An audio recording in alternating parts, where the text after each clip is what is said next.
सर्दियों की वह ठंडी रात। गांव के चारों ओर घना कोहरा छाया हुआ था।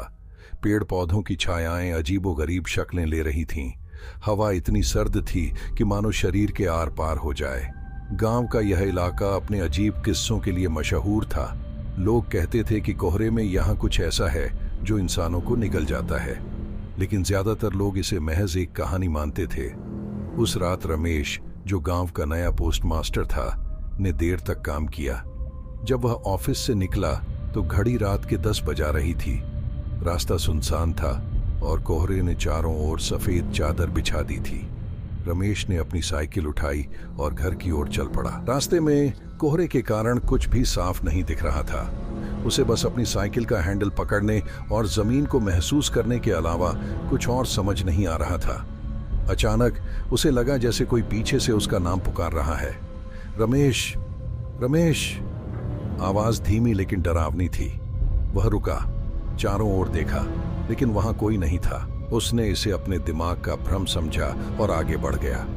लेकिन जैसे ही वह कुछ दूरी पर पहुंचा, उसे फिर से वही आवाज सुनाई दी, इस बार थोड़ी तेज और करीब से।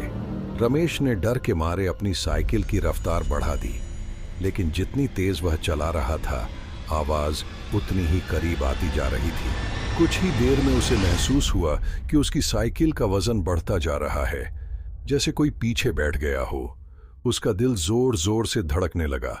उसने हिम्मत जुटाकर पीछे देखा और वहां कोई नहीं था, लेकिन साइकिल के पहियों के निशान 2 थे, जैसे कोई उसके पीछे चल रहा हो। डर से पसीने पसीने रमेश ने साइकिल रोक दी और पैदल चलने लगा। तभी कोहरे के बीच से एक लंबी काली छाया उभरती दिखाई दी। छाया उसकी ओर बढ़ रही थी। रमेश की सांसें थम गईं। वह पीछे हटने लगा, लेकिन उसके पैर कांप रहे थे। छाया धीरे धीरे एक मानव आकार में बदल गई। वह एक बूढ़ी औरत लग रही थी, लेकिन उसकी आंखें सफेद और खाली थीं। औरत ने धीमी आवाज में कहा, तू यहाँ क्या कर रहा है? ये जगह तेरे लिए नहीं है। रमेश ने कांपते हुए कहा, मुझे घर जाना है, कृपया मुझे जाने दें। औरत जोर से हंसी, लेकिन उसकी हंसी इंसानी नहीं थी।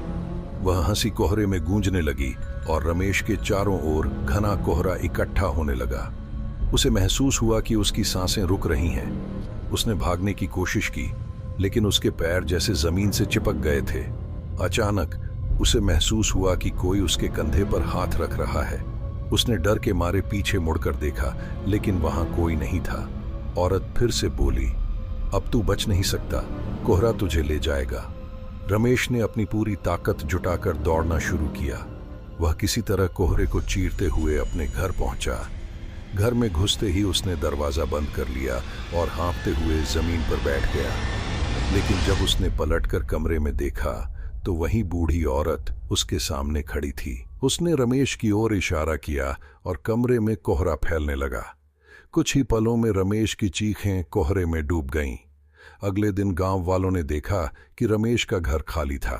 साइकिल दरवाजे पर खड़ी थी, लेकिन रमेश का कोई निशान नहीं था।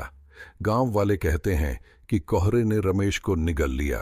अब हर सर्दी की रात जब कोहरा घना होता है, लोग रमेश की चीखें सुनने का दावा करते हैं। कोई भी उस इलाके में जाने की हिम्मत नहीं करता, क्योंकि वहां कोहरा अब भी इंतजार करता है, किसी और की बारी के लिए।